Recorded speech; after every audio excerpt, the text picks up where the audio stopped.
it was a great time of my life working on that record with him. Sounds amazing. I gained confidence, as I said, gained my confidence back through him. And when it comes to music, I learned a lot of things about how to approach a production phase, and I had a vocal producer. And I never again want to record without a vocal producer. So that's my advice. You can't say that, oh, that song I wrote, or you can't really. So part of my friend jerk off on that because it's coming from somewhere. You tune in your radio to the special frequency, so it's actually you who serves the composition, and not the composition is serving you. And sometimes I can be egoistic or self-centered when it comes to creating, but I always try to remind myself that this is something much bigger than me. And I said, like, listen, what we have to do here is actually not music, but unmusic. This is a great example how atmosphere and tension is created here. And he was like, absolutely, go for it. So I was like, here we go. Welcome to the Music Business 101 podcast. I'm your host, Luis Guinea, a seasoned musician, songwriter, and producer. With over 13 years in the industry and as a founder of Moctezuma Music Group, I'm here to take you behind the scenes of the music world. Our podcast connects you with industry professionals, exploring their experiences, insights, and success stories. Our goal? To demystify the music industry's diverse universe, from genre and trends to invaluable information. Whether you're an artist, a pro, or music enthusiast, join us to unlock the magic behind the melodies. Welcome to the Music Business 101 podcast.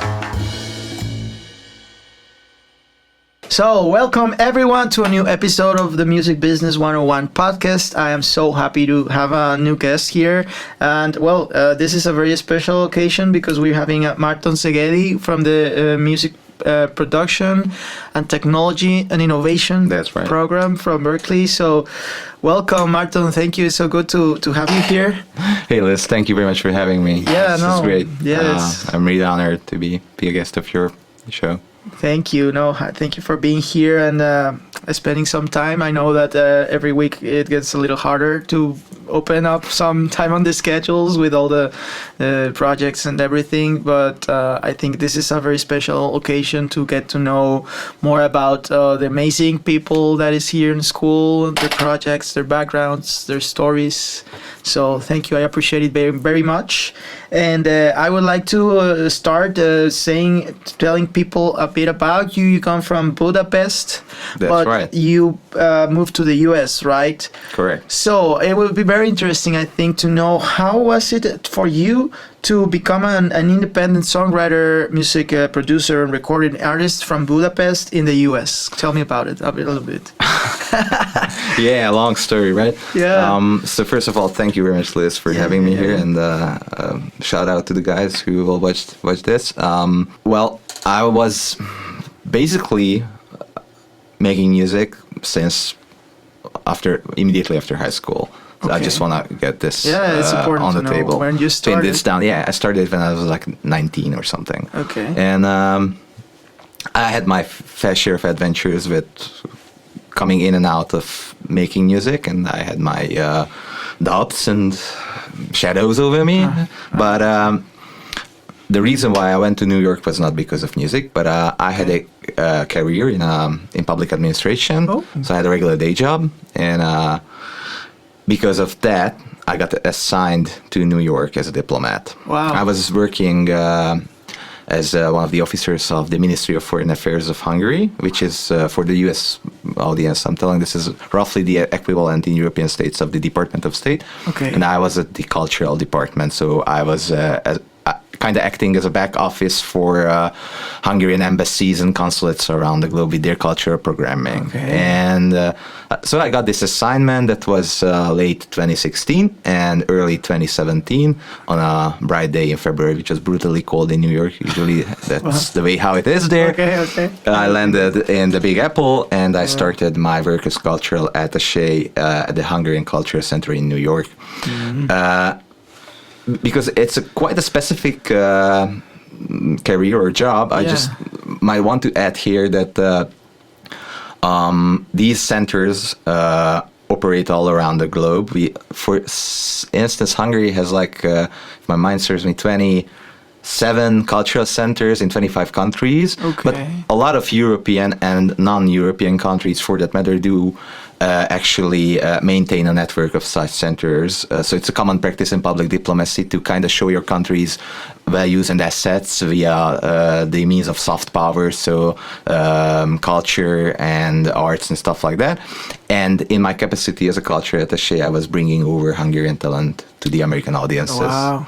Now, coming back to your question, Actually, I think we can. This is very interesting for me. So before going straight into storytelling time, and in and out, in and out. This, I would like to know more about before all this. How was your story in Hungary? Like you grew up, you lived there all your first of all, I got born there. Yeah, of course. So you lived there all this 19 years, or how many years did you tell me before moving to? Well, I was born and raised in Budapest, Hungary. Yeah. And I got when I was in college the first time. I got a scholarship which is called Erasmus. That's probably will sound familiar to people from the EU. It's a student migration platform for students in the EU and associated countries. And I was able to spend a semester in Belgium. Okay. But before that, I went to Malta just for the sake of experimenting, and I kind of was doing a summer job there. So I was kind of traveling a little bit. And I also did the El Camino de Santiago in 2008 here in Spain. Really? So I spent like more than a month in Spain. Well, we can talk about that, like all the program, and I do the Camino de Santiago also. Yeah, so I had my fair share of adventures behind me, but you are a traveler. Yeah, I was kind of traveling, but between say 2011 and 2017, I was spending my time at home, save a few vacations, a couple of days here or there. So that's the full stop at the end of the sentence. And as I said, I started to make music after high school. But I was kind of with one of my best buddies from high school. We were kind of playing around with kind of pretending that we were making music, but that was just pure noise and nonsense. So music was strongly with me since my early teens. Okay. But when I really started to get into making music, that was, as I said, immediately after high school. Okay. And I had my like regular periods, as usual guys like me do have, like, you know, indie rock and doing a garage band thing. Yeah. And when that, as usually these stories end up, we disbanded. I wanted to still be in music and create music, so I went solo.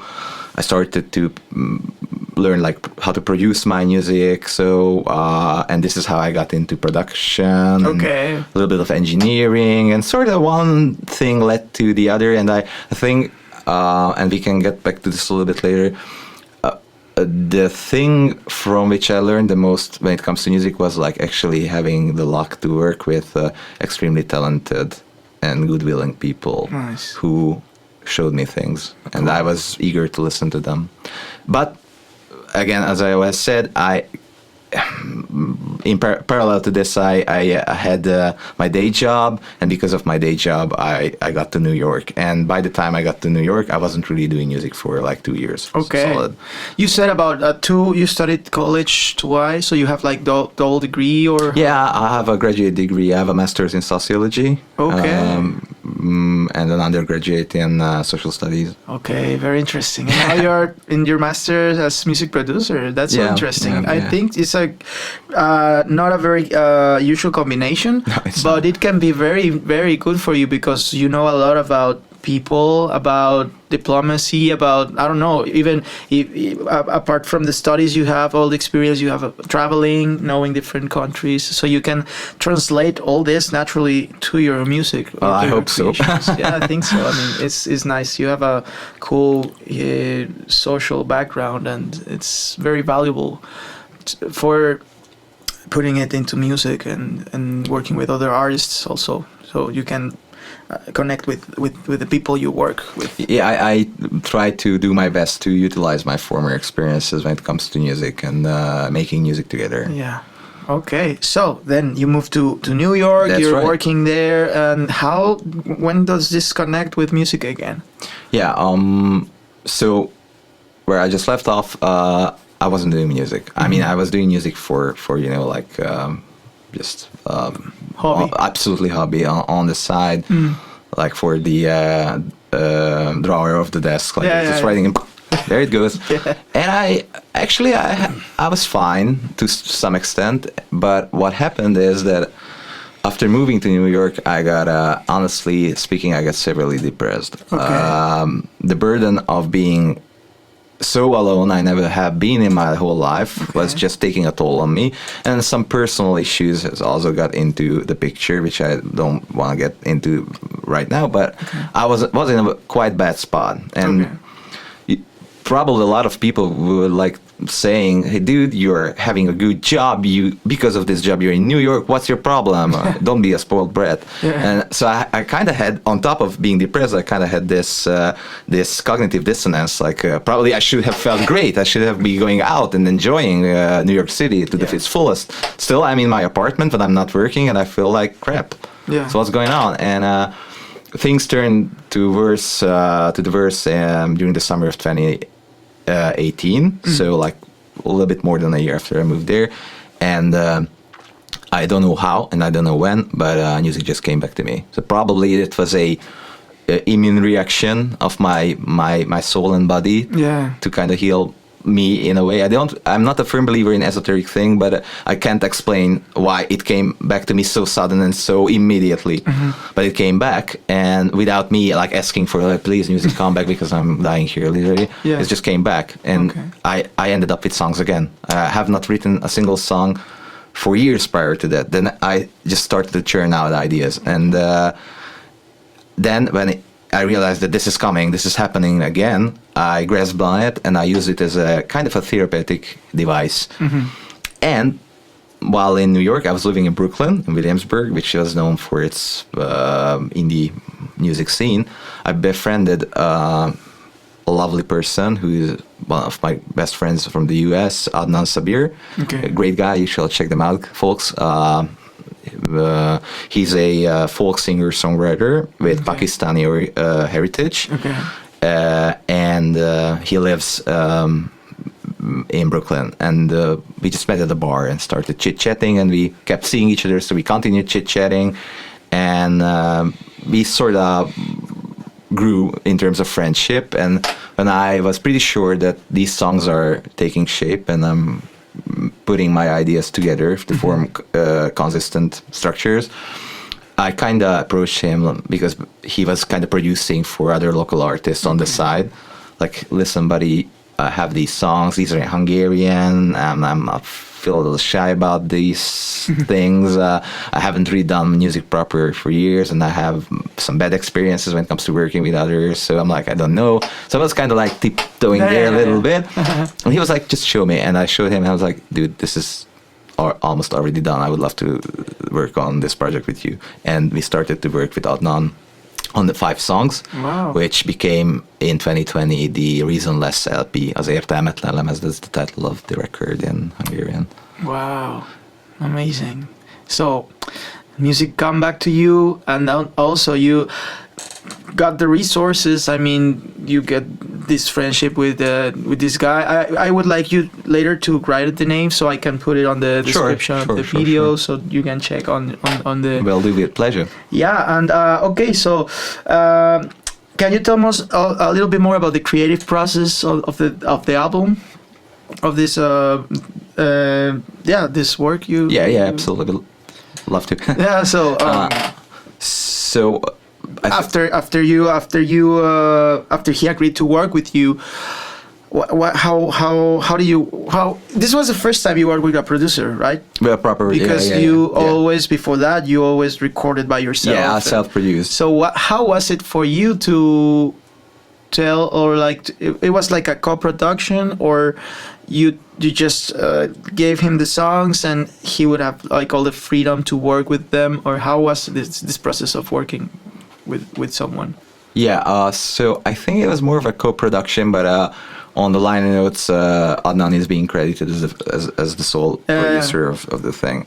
But in general terms, for me, it was a relieving experience. Finally, I was able to work with somebody. I don't have to be the lone wolf, the outcast. I will show the world that I'm. It was just so cool to have somebody on my side and holding my hands and giving me fatherly advice and just really supporting me both as an artist and as a friend.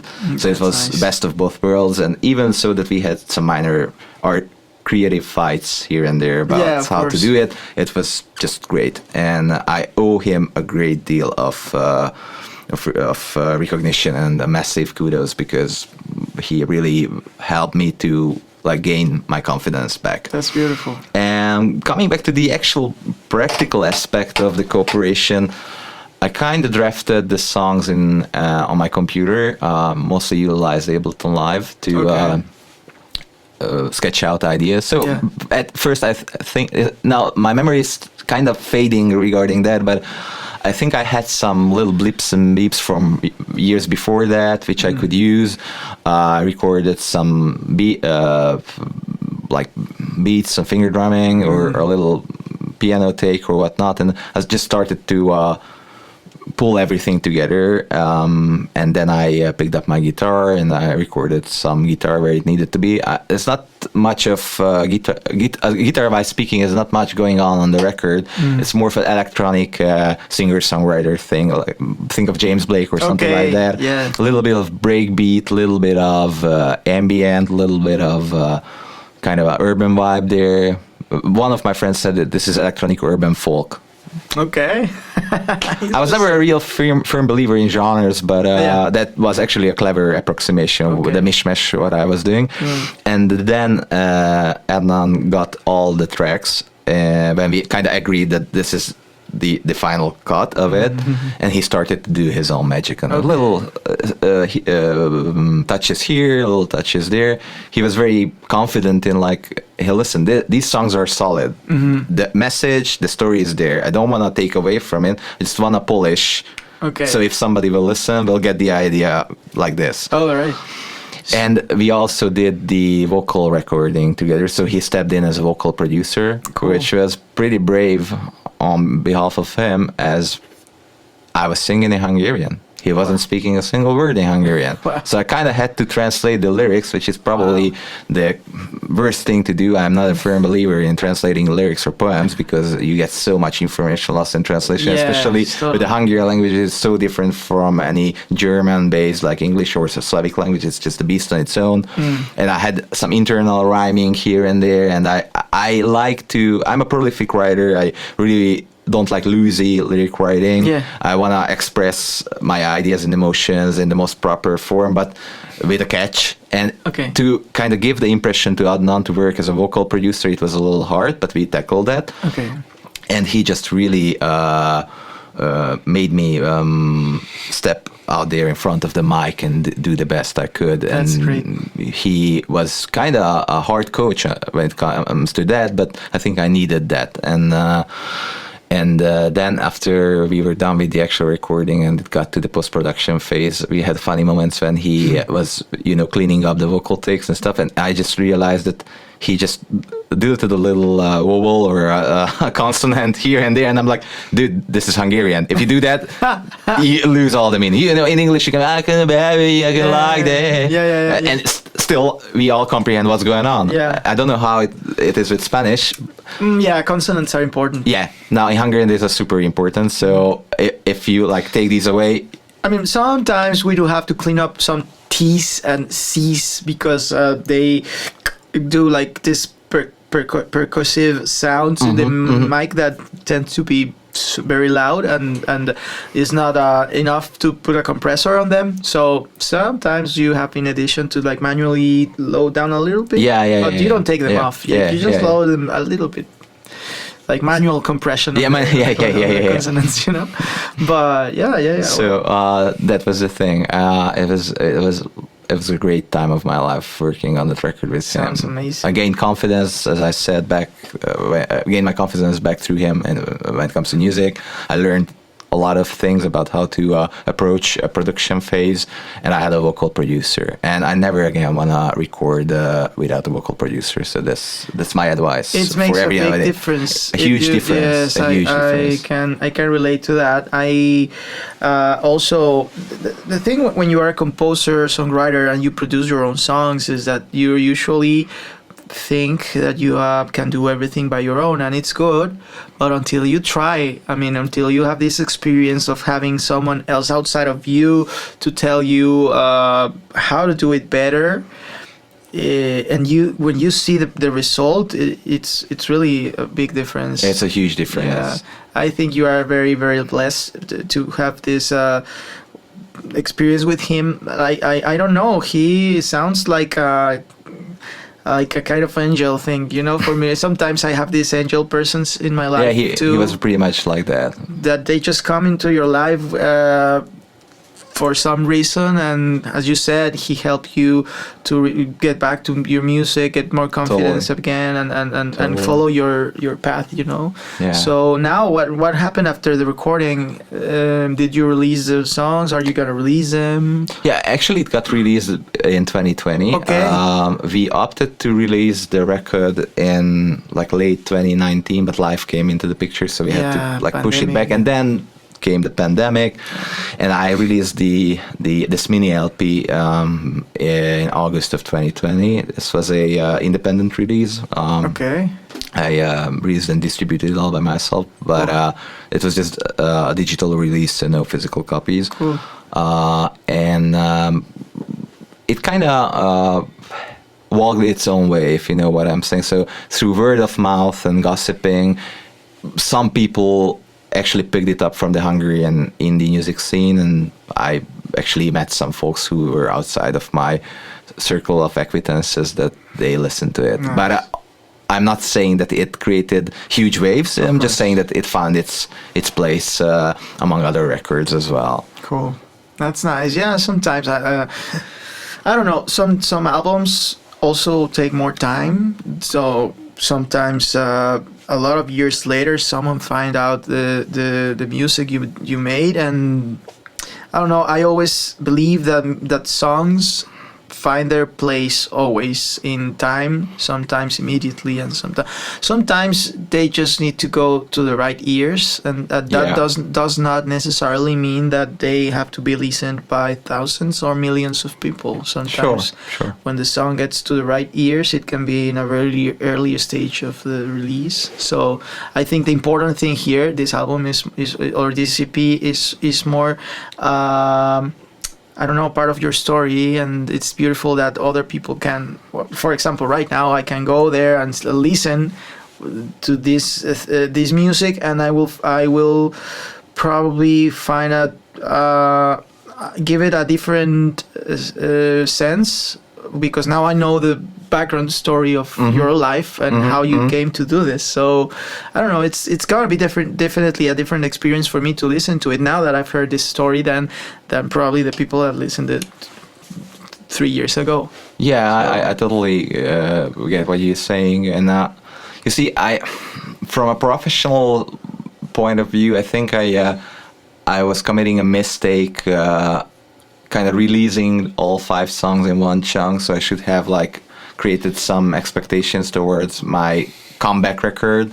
Yeah. And also it's not a good idea to release an album in the middle of the summer, especially if the first wave of COVID is just behind you and the second wave is starting. So, but I think I learned a lesson from that. But out of the 5 songs, actually, one specifically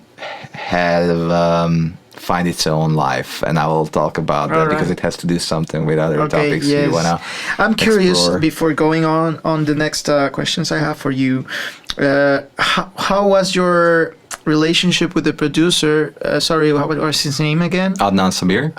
Adnan? Yeah. Sabir. Adnan Sabir. Yeah, okay, that's right. So when you approach him, you give him your songs. What kind of agreement did you get to, you paid him, or? Yeah, I'm a firm believer Well, as Notorious B.I.G. said, keep family and business completely Yes, separated. totally. Friendship is not about money. Money is not about friendship. Of course. I like to do business with some of my friends. Some of these are excellent artists, but we always keep things tight and That's separated. good. Because if you don't do that, from experience, I'm talking here, you can get into like serious interpersonal conflicts, Yeah. which you wanna evade at all costs. So we had an agreement with Adnan. We agreed on a certain amount of money for Okay. which this was doable. It was a friendly price.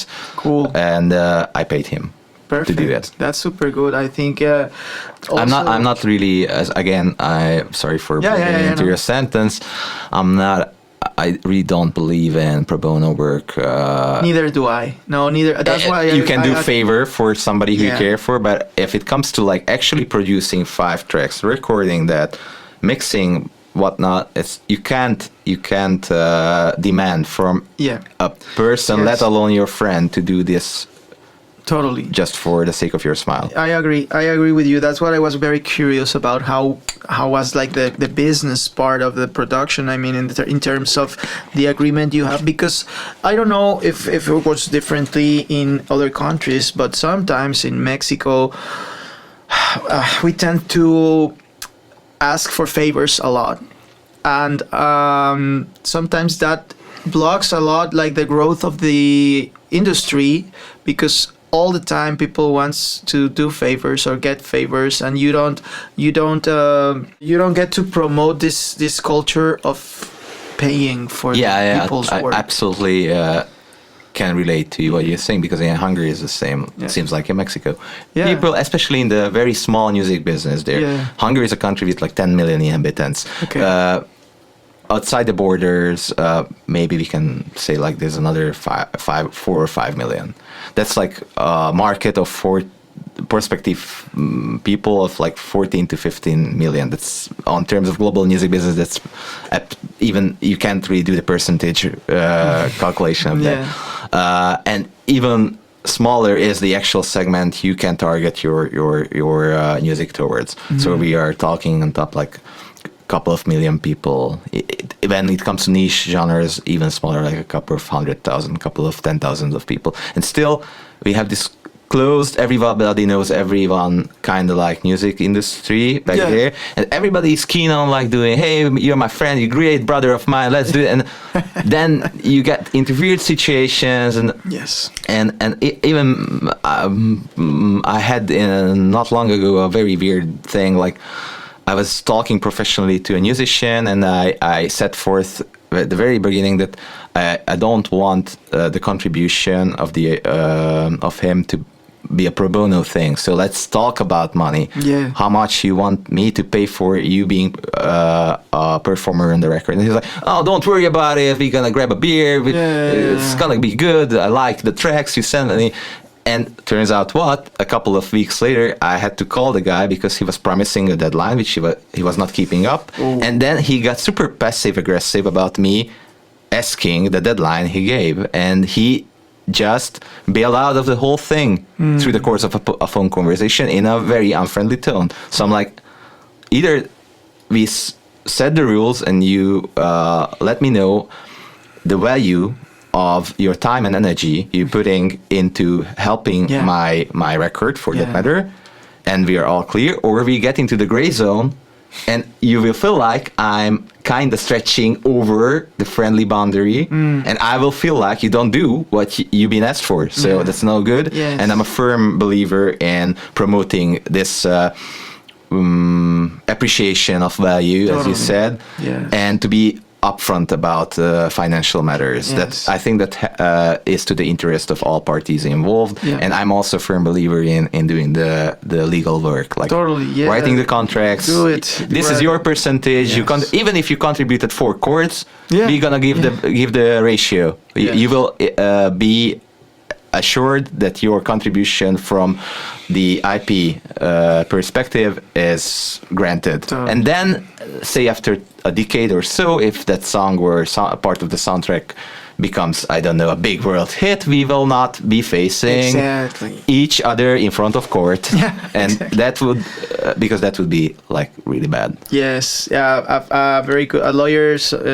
My mom's a lawyer, so Oh, that explains a lot. Yeah, Like, that explains a yeah, lot. in the music business, I went to a conference someday, and the lawyer said, just get agreements done before money is in the table. Absolutely. Because when money is in the table, you cannot be very objective, because now it's like it's different if we get to say, okay, how much percentage, okay, let's go equal parts, okay, I agree, you agree, okay, good. But when there's $1 million in the table, you might get greedy and you might say, you know what, I believe I get more ideas, so I maybe would like 60%. I don't know, but it's better to always do things before you can have problems, or before one song makes a hit or gets into a movie or whatever.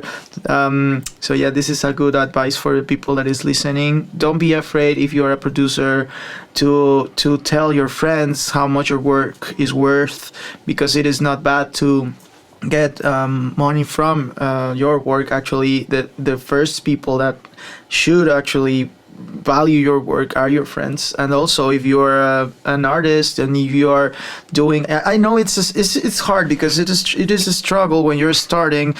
If you have a job, okay, you're using your money that you are earning from your job to also, apart from paying your expenses, your rent and your food and whatever, you are saving some of that money. But it's part of it. I mean, you must have a budget, even if it is a low budget. You must have a budget and consider that you have to pay for musicians, for engineers, for producers, for everything. So yeah, you want to do it. If you want to get professional, you must act like a professional. Yeah, absolutely. So you have to pick up down the road some sense of entrepreneurship. Exactly. Yeah. So and some general management skills when it comes to people and dealing with issues. Totally. All right, Martin. So after the album, the recording, what happened after that in New York? Well, COVID was in the picture, so it just became a spot where I didn't feel like being that much again, or continuing to be there. Yeah. And I also, some family matters came into picture, so I ended my assignment early 2021, and my wife and me, we moved back from New York to our hometown of Budapest, Hungary. Okay. And that's where we been actually living since ever since, up until moving to Valencia for Berkeley. But probably you asked this from a career point of view. Yeah, because I know I want to join the like the dots from like New York, because I want you to talk us about the HBO deal you got from well, you worked on a soundtrack. Yeah, I did. Right? So I did. I want to know how it happened. Yeah, sure. This happened all through this, what I just said, like pretty much immediately after the record got released, I kind of reconnected with a friend of mine who's a film director, Hungarian film director, Daniel Indi Zsoltér, Indi for short. And Indi was pretty busy back then, talking about 2020, middle of pandemic, putting together his first feature film. Now the guy actually has a degree in filmmaking, movie direction, and he was working as a video journalist for one of the leading online newspapers of Hungary. Okay. And he decided, bravely enough, from now on, I will just concentrate on my filmmaking career. Wow. Like a week before COVID hit. So he resigned, he quit, and then the poor guy just got stuck with like, this is going to be fun. And together with this screenwriter, Orsolya, whom they work together for years now, they already had a bunch of ideas in the backpack. So in the middle of COVID, kind of illegally, they met in parks because we had curfew in Hungary. Oh, yeah. And they were just putting together ideas, and this formed the backbone of the film. So I released the record, And I reconnected with the guy, and we just started talking like, "Hey, what's up? How you doing? How's life treating you? What's up? Are you guys cool? COVID? Everything is fine." And he kind of shared with me that he's making this film.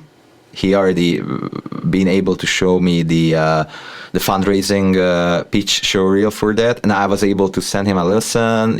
I was making music back then. I'm back again, back on track. Here's my next record. I did this in New York, and this kind of sparked an interest in like working together to some extent. But I was living in New York. They were doing the film in Hungary, so I stepped in as a kind of a makeshift manager, coordinator of the music department, which was kind of like I could illustrate this experience like walking on glass bare feet, because I had my day job and there was 6 hours of difference between Central Europe and New York, and I kind of had to talk to a lot of guys. But this was already in the works, and by late 2020 it was evident that the composer, who was already on board, will not produce the score, was just compose chunks. Let me put it that way. And the demand kind of came up naturally that somebody would take in hands the operative part of it and actually produce the score with the composer on board, and also kind of as a music supervisor talks to the other songwriters who contributed with tracks to the movie, to how we proceed, how we get along. And I was actually having this dream for a while to do a soundtrack for a full-fledged movie. And even that I wasn't doing anything like that before, I said like, "Hey, Indy, if you will, I can step in." Wow! And he was like, "Okay, let's give it a go. Let's give it a try." And as I said, early 2021, we moved back from New York to Hungary, and I was like at least in the same time zone. Yeah. We started talking about what kind of soundtrack he's envisioning for his film, what the composer had already composed. In regard of the briefs and the excerpts from the script, and we started working. And the actual scoring, or the production of the soundtrack, if you will, kind of started the summer of 2021, like August. And it lasted until like January 2022. Oh. Because I had a job on the side, so I had to make a compromise between doing my day job and doing the soundtrack. So my poor wife, she was, for those months, each and every Sunday, Indy, the director, was at my apartment where I kind of made my studio up and running. And my wife just went to see her parents. And I think after a couple of weeks, the parents were like, is everything okay between you guys? Let's just Wow. Yeah, that was a little stressful, but because Sunday is like the only day maybe you get to be with your family. It's so nice that she supported you. Yeah, I owe Lily, that's my wife, a great deal of thank you, because she always supported me when it comes to music. That's beautiful. It's so important, and I think it's very I don't know. Sometimes we don't have that luck to find a partner that understands your profession as a musician, as a professional musician, like as a producer, a songwriter, a composer. And I know that working for films can be, I don't know, twice or 4 times more busy, get you more busy than producing an album for yourself. So that's an actual question. How was it different for you after working on this EP you produced, now doing the music for the film? How did you get very short deadlines, or how was your work there? Yeah, it was a completely different experience, because when it comes to my comeback record in New York with Adnan, I was the artist, I was the songwriter. Yeah. Even so that I produced a big portion of my album. I was the one who kind of came with the songs. Yeah. Whereas with the movie, it was on the other way around. I had to work with a composer, with a director, and kind of have also a solid vision where I want to take this. And that was probably the hardest part, to figure out where the heck I want to take this. Because for the listeners and the viewers, I'm telling, The Quarantine Zone is an independent Hungarian feature film, kind of a weird /sci-fi /psychological horror thing. It's available on demand and stream in Hungary via HBO. Okay. If you want, you can beep out the... Yeah. Beep out HBO if you don't want to give, unpaid advertisement for the guys. But it's okay. It's on a stream platform, one of the major stream platforms. No, we can say HBO. I think it's good because... You can start asking for money from them. I don't know, but it's important. I think it's relevant to mention it because it is a big platform. So it's... Yeah, it is. It's huge, especially after they merged with Discovery. It was this merging of... Oh, yeah. A year ago or something. A year ago. But, it's not... I think it's important because it's not the same to say you worked for an independent film, a short film. I mean, in terms of art, of course, it can be as important as any film. But when you're working on a movie that is being released on a platform like HBO or Netflix, I think it's a big, a good achievement as a producer because you can say, okay, I made. It certainly looks good in a resume, it looks good. And probably it's part of why I'm here right now. Of course. But coming back to the thing, the film itself is basically a sketch film. I don't know how familiar people are with this term, but Jim Jarmusch and The Night on Earth, you have 5 consecutive episodes. It's like a mini-series condensed in one full feature film. Yeah. And these little segments are connected only thematically, but not narratively. Okay. So we had 5 episodes in one feature film, all revolving around the psychological and interpersonal effects of the lockdown. Okay. But it's not a film about COVID. The thing itself, or even the word virus, is not, or pandemic, is not being uttered or said out loud in the whole film. Okay. It's just about the weird situation that people have to live their everyday lives in between the 4 walls of their homes. Okay. And that gave inspiration for Indy and Orsha, the director, writer, and the screenwriter, to flesh out the already existing ideas in that very specific context. And with this, I had to actually deal with 5 little movies when it comes to scoring, not just one big, but 5 little. And even with that, we kind of had to make sure that there is still consistency, musically speaking. Yeah. So we had very different characters played by very different actors in very different scenarios, and still we had to make sure that when it comes to the tonal quality of the stuff that is happening on film is good, but still, when you watch the whole movie, you won't feel like that I just listened to a bunch of clips taken here and there and whatnot. And that was what I was referring to. I had struggled with it. In what way? With creating the consistency, with dealing with 5 different little.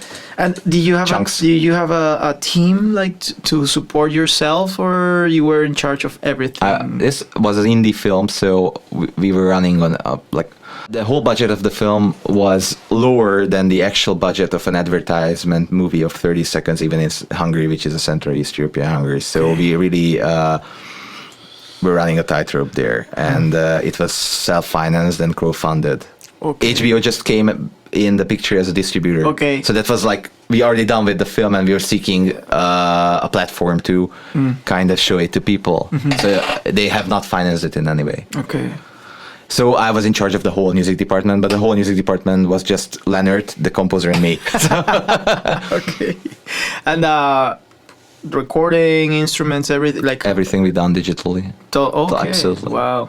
You see, this comes partially from the nature of the film, but also the budgetary constraints. We haven't had the chance nor the money to kind of ask session musicians and go into a studio which is well equipped to record an orchestra, for that matter, or strings proper. Yeah.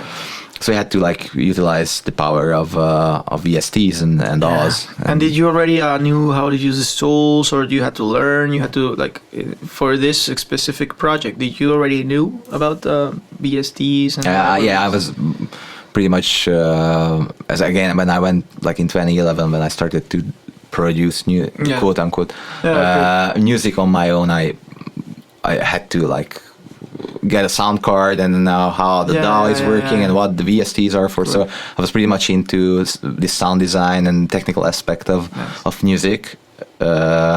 So this was a natural habitat for me. Good. That's good, because I remember I also got a gig for doing music for a film like 4 years ago. It was my first film. And I did know like a bit of VSTs and whatever, but I knew that it was very different. Like the libraries I had, I didn't know if they matched the standards of quality, the quality standards for like a big project. So I remember calling a film scorer I knew, and I told him, hey, can you please give me like a counseling, like a counseling, and he agreed. Like he was so nice with me.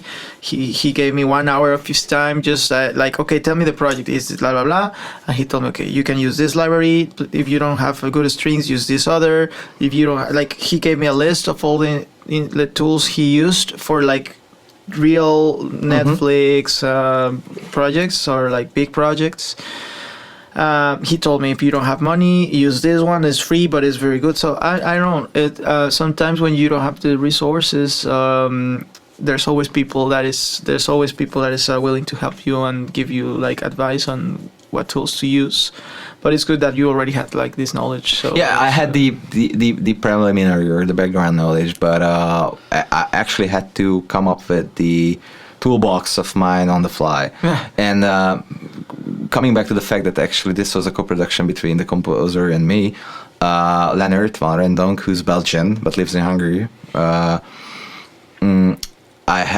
was lucky enough to work with a professional in the respect that he was actually doing conservatory back in Belgium, so he had a solid knowledge in classical music, and he knew what digital instruments tools are the best to kind of create a soundtrack. And so he like knew the plugins, which one to use, and I know for sure he used a lot of Spitfire audio sample libraries, which since then I became a user of. So the bulk of the soundtrack was done by him, and basically the work ethic or method we kind of developed over the course of months was I was talking to Indy, the director, what direction shall we push the score of the given segment, what moments and feelings and dramatic aspects shall be underpinned through the power of the music. And then I talked to Leonard, like, listen, from the scratch you wrote for this particular scene, we don't need it.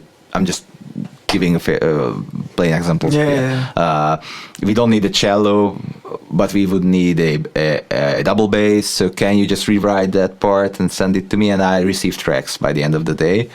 And I was sitting in front of Ableton Live, and I had the movie running there, and I started to tinker with ideas. So, and usually it always went like getting immersed into the atmosphere of the particular scene, and then just having one musical idea, which kind of served as a grappling hook in which I could like the leitmotiv. Yeah, something like that. Like I could just grab this, and this will just pull me through the whole thing. And I kind of developed the segments of the score on these little ideas. Okay, nice. I think it's also very good that you made a very good match, you and the composer, because probably as a more classic with a more classic background, and you with more like a producer background, you made a good match, right? So I remember I have a friend in the Czech Republic, which he is a great director, composer, and we had to last year we went to Poland to a camp where we had to write music. So it was very interesting because this guy didn't know a lot about computers, about producing, and about all, but he had a lot of sensibility with music itself and the instruments. So sometimes when we were on the producer side, he was very aware, like okay, the dynamics, or like okay, this has to sound like the real instrument. So he was like, he didn't know about, for example, MIDI or programming, but he made himself understand like his ideas, and he helped us a lot from the producer side to reach a more real sound from the perspective of a composer. So I think it's good when you have this kind of... Yeah, we have a very good dynamic, and also Leonard has a background in this is what he's doing for a living in IT, so he is a computer guy. Okay. He knows how to program, so we haven't had any technical difficulties. Good. And also, what I just saying a couple of minutes before, then the very nature of the film kind of helped us to free ourselves from the burden that actual string section should sound like a real string section. This we could have not done if the movie would be not this movie, but because in some particular scenarios, I truly believe in this. In some particular scenarios, nothing will sound the real thing, just the real thing. But this film actually have landed itself to experiment and to tweak and twist and whatnot. And when I kind of arrived to a spot where I felt like I have a good impression how the actual soundtrack should sound, this certainly sped up the process. And again, I haven't had to think about the constraints of like we actually have to record a string section or whatnot. And this whole aesthetic I tried to put in existence there, and I think I was able to articulate that idea to some extent, and indeed the director has given absolutely free hands. Cool. He is, I'm not saying he is not a control freak as usual film directors are, and he was actually taking time and energy to be in the studio with me each and every Sunday for almost 4 months. But in the respect of what kind of music you are actually hearing in your mind when it comes to this movie, he was giving me total free hands, and I really appreciate that. That's really good, yes. And I think my whole connection to music as a phenomenon, as a definition, is basically stemming from video games. Wow. Early video games, because I have a brother who's 10 years older than me, and when I was a little kid, he was already playing on computers, Amiga and then PC and stuff like that. So I was around as a little kid, and he was playing. And then he let me play. And I got exposed to these early 90s games at an early age. And I think that the music, what I hear there, that got me. Totally. Got into my blood. Yeah. And then I was, years after that, when I realized that this is how this whole thing is coming from, was able to kind of channel it back into something I was creating, I was producing. And I had a talk with Indy, the director. Listen, this is the soundtrack for Quake, the 96 first-person shooter, produced by Nine Inch Nails, Trent Reznor, and the company. Very, very experimental and way thinking ahead of its time in 96. And he was doing the sound design for the game as well, creepy as hell. And I said, like, listen, what we have to do here is actually not music, but unmusic. This is a great example how atmosphere and tension is created here. And he was like, absolutely, go for it. Wow. So I was like, here we go. Nice. And needless to say, I was putting more musical elements into the soundtrack as how Trent Reznor and Nine Inch Nails did the soundtrack for Quake. But the general aesthetic of kind of showing or hinting the atmosphere instead of like, hey, this is it, and now we have, I don't know, Thor flying from here and Spider-Man coming from there, and this is good. And also Hans Zimmer with all the digital and the strings, and everything is big and in your face. I like to play around. I like to, as I said, twink and twist, turn the knobs, and maybe just from a simple white noise, you can actually kind of sample that, and then you can.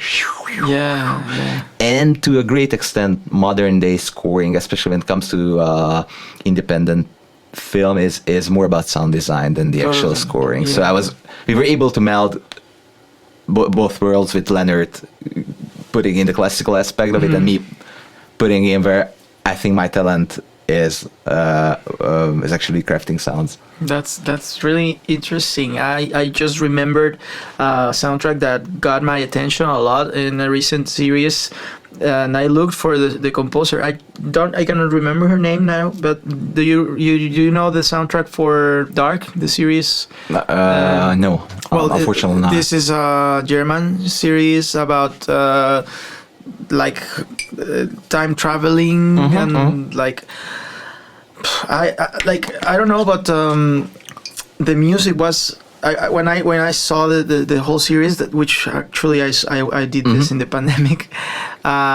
I had to look for the soundtrack, the composer, look about what was the creative process, and it's amazing. Like you said, because most parts of the scenes are not like essentially music, but like more sound design, and a lot of that was reached with a cello and like experimenting with the sounds of the instruments, but not like necessarily making notes out of them, but just like doing experimental things with them. Yeah, absolutely. But it takes both, because I could be a guy who is into experimenting, but if I have a director or a film producer in a particular business scenario, and they pretty much know what they want to do, your hands are tied. Like you have to do what you've been asked for in the brief, and if either you do it or you don't do it. If you don't do it, you don't get the job. I have a few friends who work in proper scoring, and I know that the rules are pretty strict, and the boundaries are set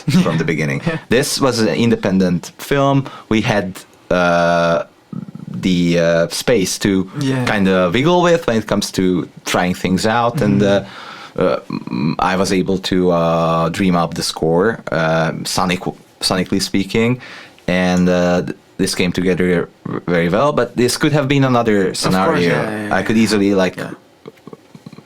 screw it up. Yeah, screw it up. Yeah. Talking about video games, what do you have a specific one that you can remember, like a specific game? Doom. Oh, that really got me. Still to this very day, I have a couple of boomer shooters on my laptop for stress relief purposes. Out of these ones, actually the original Doom from '93. It's gonna be 30 years now. Oof. The anniversary in December, and the Doom 2 from '94.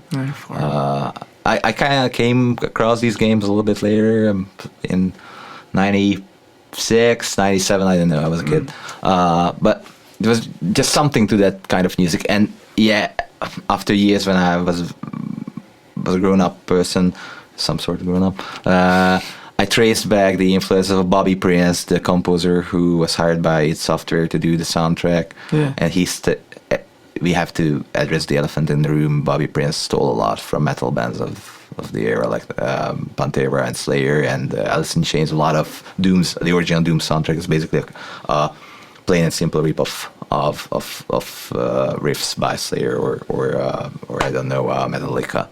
But still, the soundtrack of the game resonated very much with gamers, just as me. And I was so much into it that back then I somehow I was able to extract the MIDI, the actual MIDI files for the level music from the the WAD files of the game, and ask. I think it was an assistant of my father, who was an entrepreneur, to kind of play these MIDIs through a Rompler. So it actually produced a sound and made the poor guy record the soundtrack on tape for me, so I could listen to it on a Walkman. Wow. But a lot of other games, this is something I wasn't able to articulate back then, but I'm sure that this visceral thing with these games was partially because of the atmosphere the music created.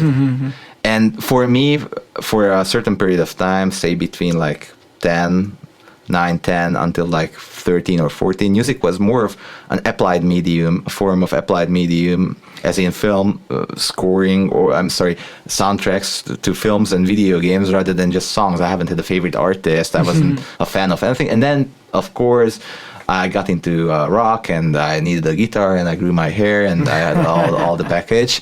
And then it swept this whole applied media, music as an applied form of art thing away, and then it came back after years. Yeah, it's amazing how. And honestly, I really like to work on materials such as this movie was, because the constraint is always how you can serve the whole thing. Like Koji Kondo, the music director of Nintendo, who is responsible for the very famous Super Mario theme.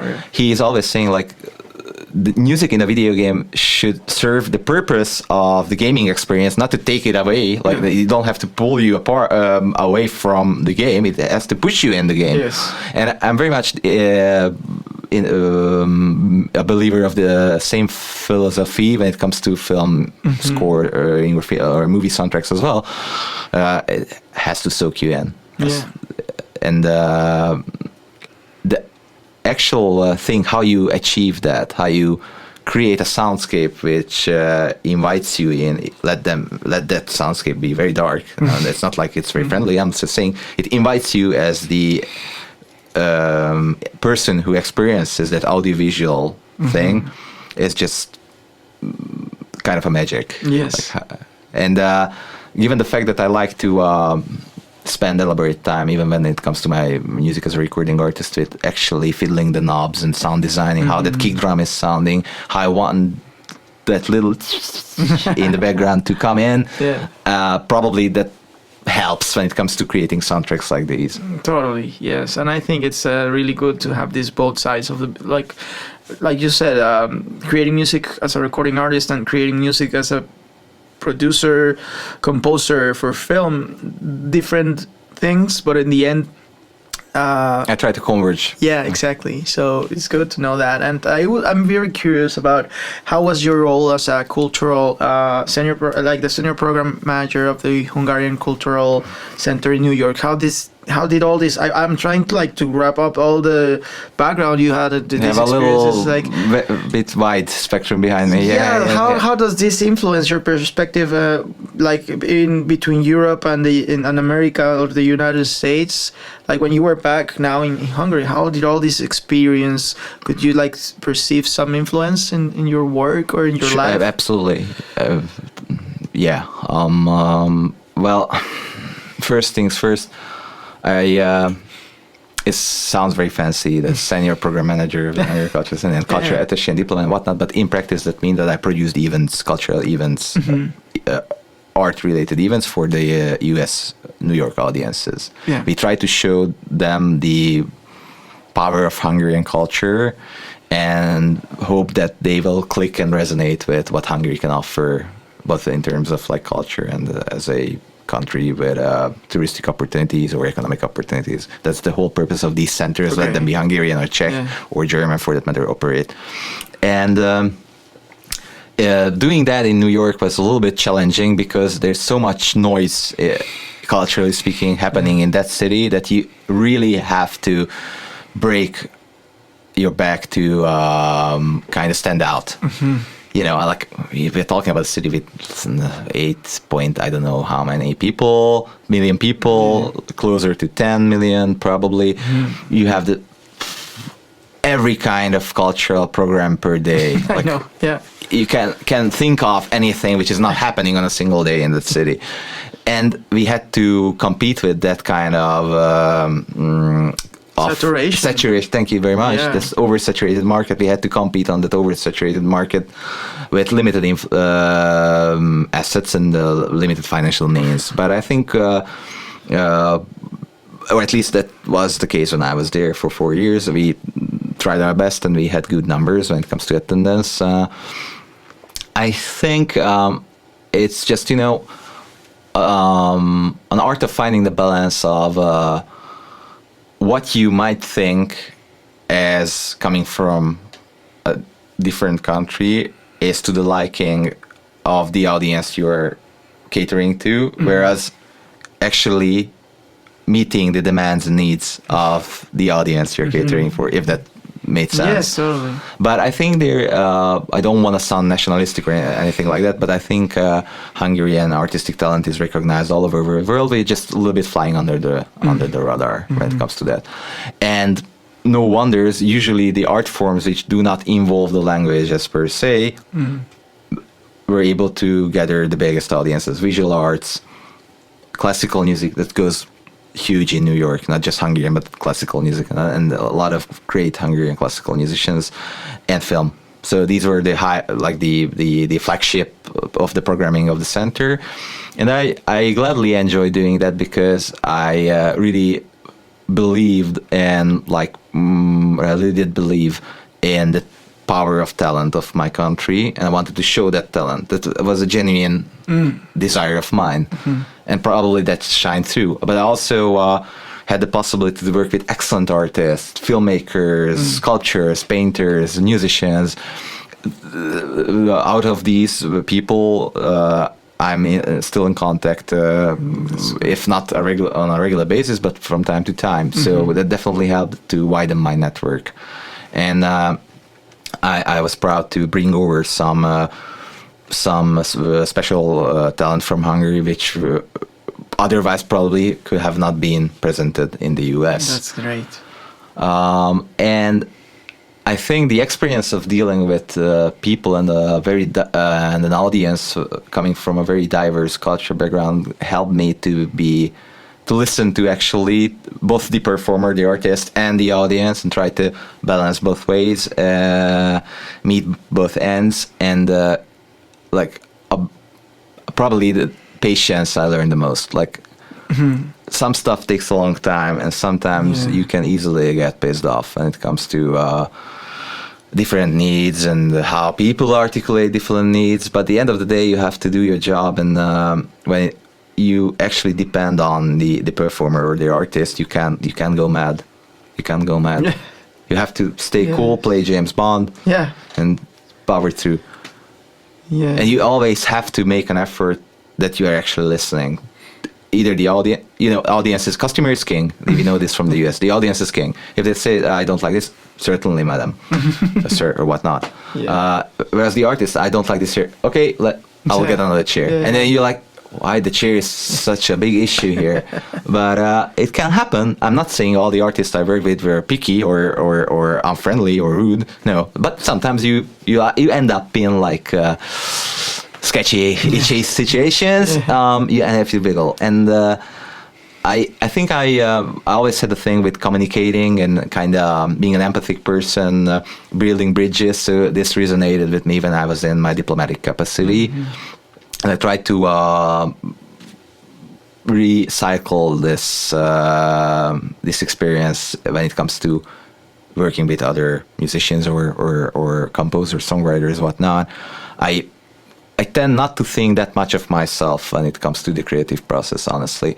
I had a very good friend who passed away a couple of years ago, and he was always keen on that it's the song or the composition, the music is something different from you. It's not, you can't say that, that song I wrote, or you can't really, pardon my friend, jerk off on that, because it's coming from somewhere. You tune in your radio to the special frequency. So it's actually you who serves the composition, and not the composition is serving you. And sometimes I can be egoistic or self-centered when it comes to creating, but I always try to remind myself that this is something much bigger than me. Yeah, that's good to always have in mind. And I do agree. I do have a kind of that philosophy too. Sometimes songs or pieces of work, they choose us to be the you're the host. Yeah, kind of. You're the host. Yeah. So when you see it that way, it is even kind of relieving, or because you just gotta let yourself be the channel, Yeah, be the channel. Yeah, be the antenna. Yeah, exactly. Yeah. So this guy who I was referring to, Peter, who had a very interesting career, could talk about his life for hours. He worked with John Lennon's former band, and Jean-Michel Jarre and Iggy Pop and Bowie and Madonna back in the 80s. A fellow Hungarian, he decided fled from state socialism to Paris, and then to London, then New York, and then back to Hungary after the fall of the Berlin Wall, blah, blah, blah. Anyhow, and he said, all you have to do is just to be on friendly terms with sounds. With sounds, not even music, with sounds. With sounds. With sounds. And I try to keep up with this principle and always have this thought in my head. be an antenna for sounds. And, That is good. Be friendly to sounds. Yeah, I like it. I like very much. Like it's amazing for me to listen to every story and see how every person is so unique. In your specific case, so how, it's amazing how you were involved in all this like cultural and these challenges you faced in New York to like get to people in this diverse city or even this diverse world, this small world, to make us stand out your country, the talents of your country, and like a very honest intention to like. This is what we do. Like, I just want. I got money for it. So okay, well, I know. But in the end, it was not a charity thing. Yeah, I know. But I like. I see what you say. It's good to like make a retrospective journey into how life gets us to live these experiences. So when we are now involved in like, okay, now you are in Valencia pursuing your master in music production, and with all these experiences you had, both in the social and the music and the technological backgrounds, I think there comes a point where everything just like kind of matches, you know? Yeah, but I think that also depends on whether you have the eye to realize that now this is the point where kind of things can be glued together, and it takes a bit of luck as well. Of course, it's not happening to everybody. Yeah, that's what I'm saying. This is not a taken for granted thing. Like for me, that I have the pleasure to speak with you here on this day in October 2023, is mostly because I was in New York. Back then, I met my soon-to-be wife, who's also Hungarian, and then we moved back together, and I did the movie, and I felt I want to do a career shift. I left public administration immediately after coming back to Hungary, which was a hard decision, but a decision I had to make. I got a job offer at a cultural institution in Hungary as a manager. I was doing that for a couple of months. Things didn't really work out to the best for both parties involved. So we mutually said goodbye. Then I freelanced, and because of the economic situation and the general cultural scene of and the state of the cultural industry right now in Hungary, I felt like I can't do this. This is a dead end for now, at least. And I always had the idea to study something which resonates more with me than social sciences. And we were just finished with the soundtrack and the movie, and it went to stream. And I felt like I'm doing music for more than 15 years now. Yeah. It was like, last year. It's 15 years and counting. And now I made a soundtrack, and it deemed acceptable and sufficient to be streamed on television or on a platform. And I said like, okay, maybe I want to invest in this. So that's why I took the leap of faith, but it was a very last moment. I came across, I knew for sure I knew about Berkeley, but I wasn't aware of the Valencia campus, and I wasn't keen on traveling back to the US for an elaborate period of time because of a number of reasons. And I was just checking out the website, and it says with big bold white letters on red background of Valencia. I'm like, what's Valencia? And Lily, my wife, she was just passing behind me and she said, what, Valencia? She speaks perfect Spanish. Okay. She wanted to kind of get out the country and to live abroad again. And she was kind of mentioning Spain so she could practice Spanish more and more. And I'm like, but sweetie, what I will do in Spain? I no comprendo. And I'm like, my whole network, the whole freelancing culture management thing is relying on Hungarian artists. I'm like, you can't put me down and say, I don't know, Zaragoza and expect me to earn money. So nevertheless, she passed right behind me when I was in front of the computer this February, like the last days of February, and she was like, what? Valencia, Berkeley, Valencia. Why don't you apply? I'm like, are you kidding me? This is pro level, graduate studies, Berkeley, the acceptance rate is low. I'm just a muddy peasant from a district of Budapest who's kind of like doing music on the side, I'm not doing that. And she's like, don't be so diminutive to yourself, and you will get applied. You have talent. So she really believed in me, and this relationship, my marriage, this is the first time I feel like that my partner is actually supporting and appreciating the thing I've done. And it's not without critique. I'm not saying that she is dying for each and every bit of music I'm creating. Sometimes plain and simple, she hates it, but sometimes she likes it. But the general thing that I have a connection with music and I want to pursue this as a career, this is never a topic of question for her. And she actually stood right behind me in the application process and helped me. And I had like just only, couple of days to get everything together, submit, do it, and she helped me. It really helped me. And back then, before New York, when I was in Hungary, I haven't had the pleasure to be together with somebody who actually accepted this thing. But to be fair, probably back then it was not really written on the wall that I will make something out of this music thing. And also I have to confess that the whole attitude of people back in my home country is not the most supportive when it comes to somebody's doing something for fun or creative stuff. I don't know how it is in Mexico, but especially your parents or older friends, they tend to ask like, what are you doing this for?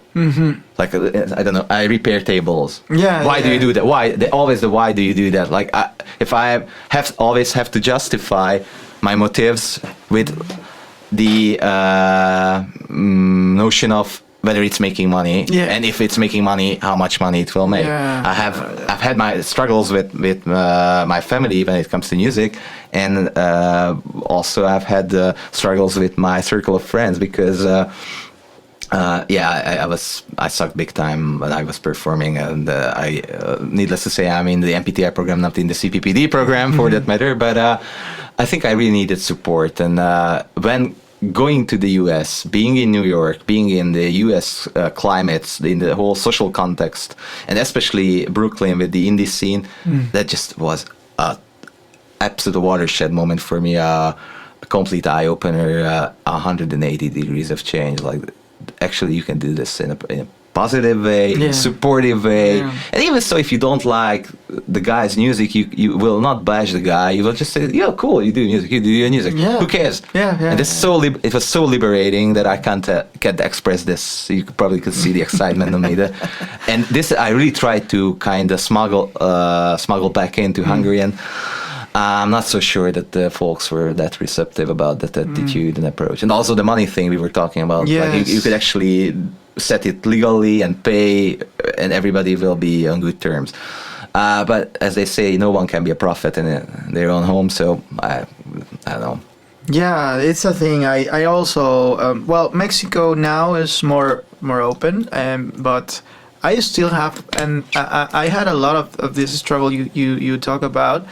I remember a lot. I remember a conversation I had with a friend when I was telling him I was doing like music and everything. The first thing he asked me was, "How much money are you making?" Because I was so I didn't in that moment was thinking about this, but later I was just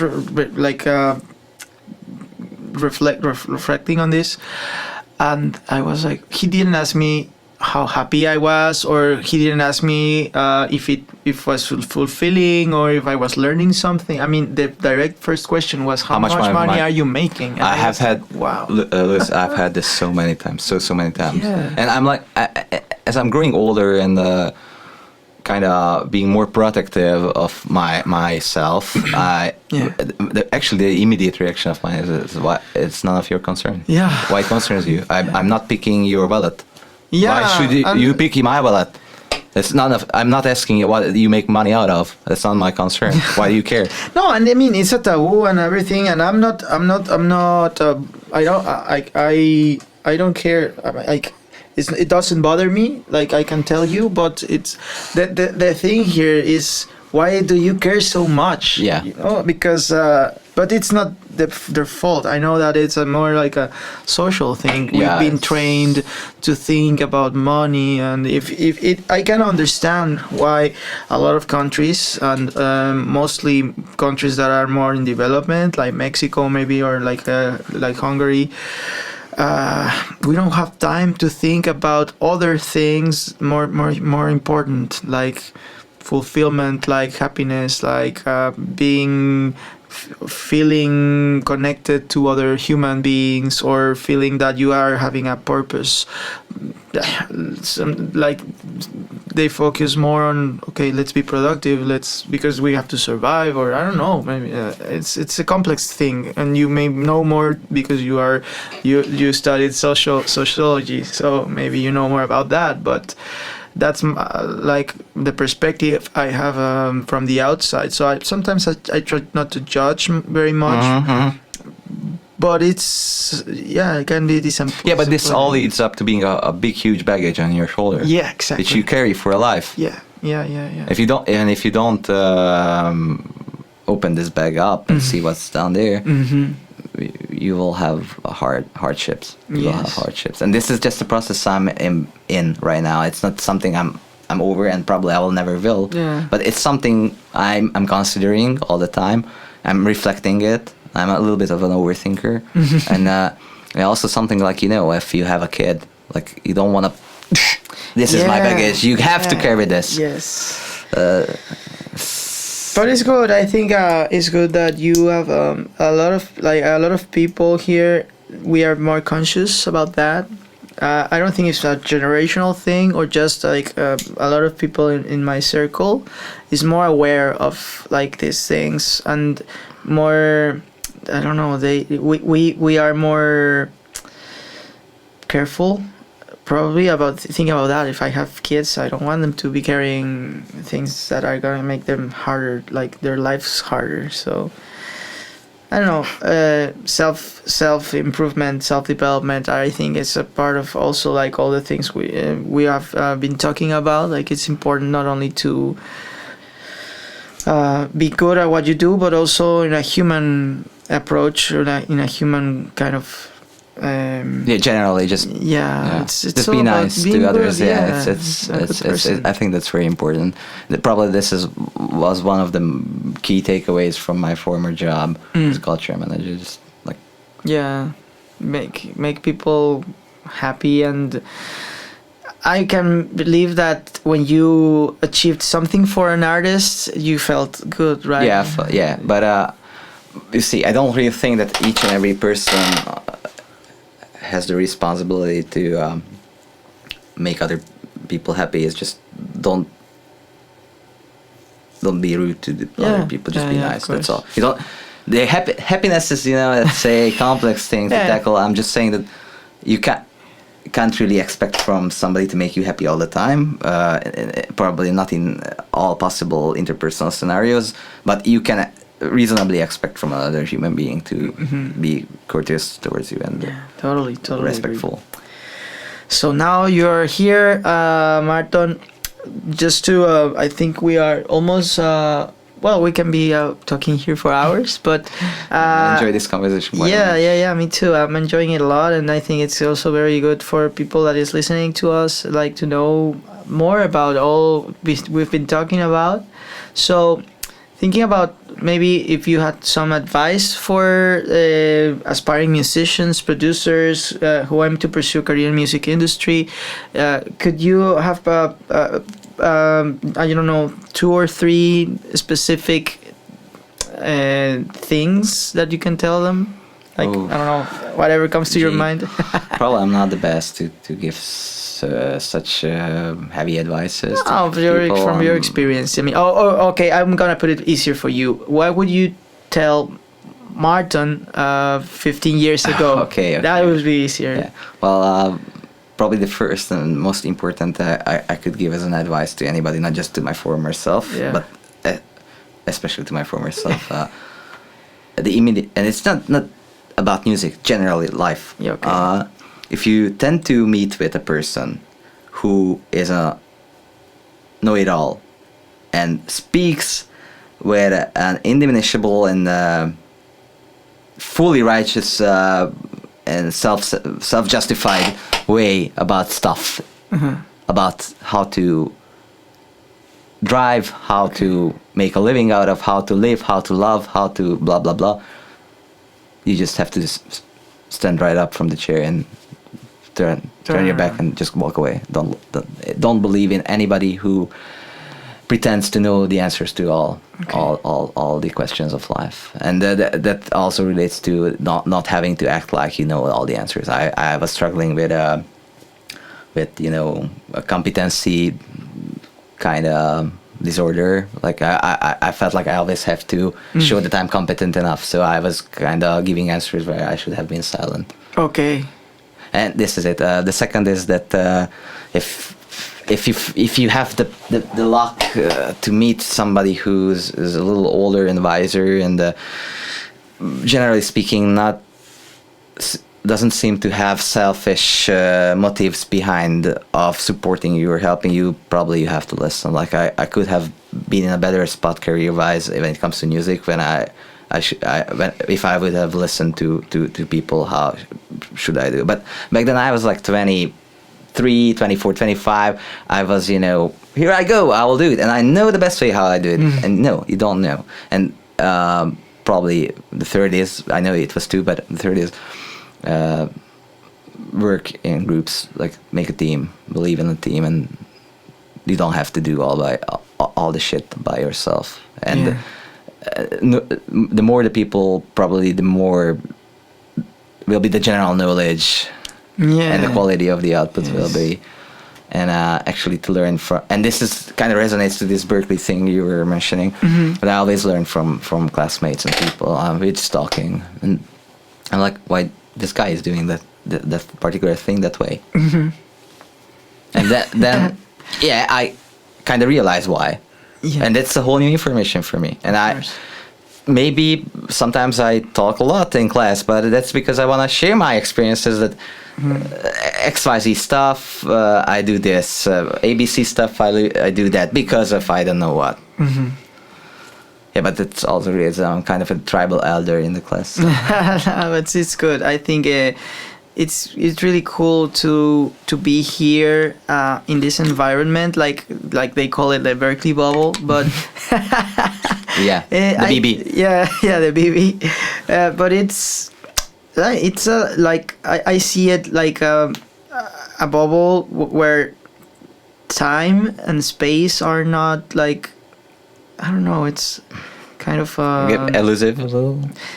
Yeah, because you're saying about, I'm also like one of the oldest guys in the GMB program, but in the end we are all, I don't know, I don't feel this age gap. Yeah. First I was afraid I have to tell all the folks and to you as well, this is a kind of a public confession. I was afraid, but then a few weeks it just diminished. Like totally, we're all sometimes comrades here. And that's the thing. I don't feel. I think this space that this school created for us, because the amazing part, the amazing thing here is that everyone here is so good at what they do. Like all of us, like you come here and talk about all the things you've done, and everyone has a lot of experience, because this is a master. This is not anymore like a university. Most people here already have done things, amazing things, and others, I don't know, they are just very talented, and maybe they are just starting their careers, but they have a lot of things to share, and there's a lot to learn from everyone. So that's it, the good thing, that like you said, we can learn a lot from everyone, and I'm glad that this probably would be very different if we were outside, because outside it's more competitive, and here we are just like in this no time and no space the dimension, or I don't know how to call it, but I perceive it like that. So yeah, I think it's good, and I think there's gonna be a lot of interesting things happening for the next months probably. I'm curious about you. What can we expect from you in the next months or the next years? Any projects? If upcoming? I could tell you, Lewis, I could easily tell you the lottery numbers for next week as well. not a clear one, okay, This is an intensive graduate program, so by in a time a little shy of a year, we're gonna be done with this. As a recording artist, I have already made my pact with life back in New York. I was able to dismiss the demons, and that helped my artistic output to a great deal. So, as a recording artist or a performing artist, this will remain a side thing for me. Okay. A very important, probably the most important thing, but it's not something I wanna compromise my wagering on. Okay, And yeah. when it comes to music as an applied science or as a craftsmanship, I like to produce, and I like to work with artists and kind of help them to grow and achieve some milestones, if you will. They could have been not, but I think the closest to my professional ambitions in this industry is continuing to produce for applied media like film, television, video games, especially video game music. Coming with that background I shared, that's definitely being top on my list. So I'm looking forward to having the opportunity to actually do music production for a game. Nice. That's amazing. Well, I think that you are getting a lot of tools. I wonder, do you have any specific topic or innovation, like in terms of innovation, like something you've discovered recently that you didn't know, like blew your mind about technology and music? I'm not that much of a techie guy these days. As compared to how I was deep down in the rabbit hole with all the audio interfaces and VSTs, and I definitely see that the modeling market in audio technology is growing fast, so it's a great potential. Through the school I discovered Max MSP, the programming language. Excellent. Fantastic possibilities. It's a powerhouse. What you can do with that. But I think what I actually realized through producing the soundtrack of the movie is the power of the delete button. That's that's the greatest VST you could ever download. Yeah. Like it's just more often than not, it just works. You just click on delete and immediately it starts to flow. It starts to live. Yeah. So the power of the delete button is tremendous. Yeah, I remember one teacher in songwriting class told us that his favorite tool was a pencil with an eraser because that's for a reason. Yeah. I always try to look these days, what can I take away from something, and not to just put in there. Yeah. I mean, sometimes you have to add, but first, like what is unneeded, what is mannerism, what is just fogging the whole picture. Just delete that, erase that, leave that out. Yeah. All right, Martin. Well, it has been a really, really good conversation. Likewise. Thank you again. Thank you for having me. Yeah, no, it's a pleasure. And I don't know if is there anything else I didn't mention, I didn't ask you that would you like to share with people about your career or whatever, about life, anything? I think I've already spoken way more what thank you. Needed. Thank you really for being so open, for like going in all your journey and your story and your personal experiences and professional experiences also. I think there's a lot of valuable information and just, I don't know, it's really cool to listen to stories. People out there might relate with you in a lot of ways. I hope you people that is listening and watching also get inspired. I don't know. Sometimes I love podcasts for that reason. I sometimes listen to stories or sometimes just a specific part of the conversation triggers up things that make you take decisions or look into whatever. So that's what I like a lot, creating this space. And like you said, sometimes you just put the people in the space and things happen. Yeah, things just So- happen. And don't underestimate the power of failure. Yeah. So thank you very much. Thank you everyone for listening, for watching. Before we go, please your social media. How can people find you on Instagram or whatever? Yeah, I will give you the links. Yeah, you give them You to can me. just put it in the comment section. But if somebody is googling up my name, Marton Szegedi, you most probably will bump into me. One little caveat, though, that Hungarians, or the Hungarian language, put last names first. So we go by family name and first name. So if you wanna get a close Google find, for me it's like Szegedi Marton. Okay, Szegedi Marton. So just Spotify, YouTube, whatnot. I have all these platforms. your music, your Yeah, it's- artist name is Marton Szegedi. Yeah, I use my Okay, my full name as an Good. artist name. Well, now you go listen to Marton's music.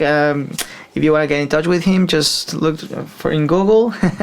And thank you very much for listening. Don't forget to share with everyone if you like this episode or the podcast in general. This is the 5th episode of this second season. So far, we have had the 3 Luises in the first episode. We also had Malika Guhan. We had Nicola Lekic, Emmanuel Santiago, and now Marton Szegedi. So stay tuned for the next episodes upcoming. We have amazing guests coming to speak about their journeys in music, about a lot of things that might be enlightening for many people, that is aspiring musicians, producers, songwriters. We're going to cover a lot of topics. So thanks again for being here, and I'll see you on the next episode. Thank you for joining us on this insightful journey through the melodies and bits of the Music Business 101 podcast. We hope today's episode resonated with you and provided valuable insights into the music industry. A big shout out to our incredible guests for sharing their expertise and experiences with us. We couldn't do this without you, our dedicated listeners. Your support means the world to us. If you loved what you heard today, please subscribe and spread the word. Together, we'll continue to explore the dynamic world of music and the stories that shape it. As we part ways for now, remember that music has the power to inspire, unite, and transform lives. Whether you're a musician, a music enthusiast, or someone seeking the magic of a great tune, keep the music alive in your heart. Stay tuned for more fantastic episodes with industry leaders and creative minds. Until next time, this is Luis Guinea signing off. Keep the music playing, and we'll catch you in the next episode. Thank you and farewell.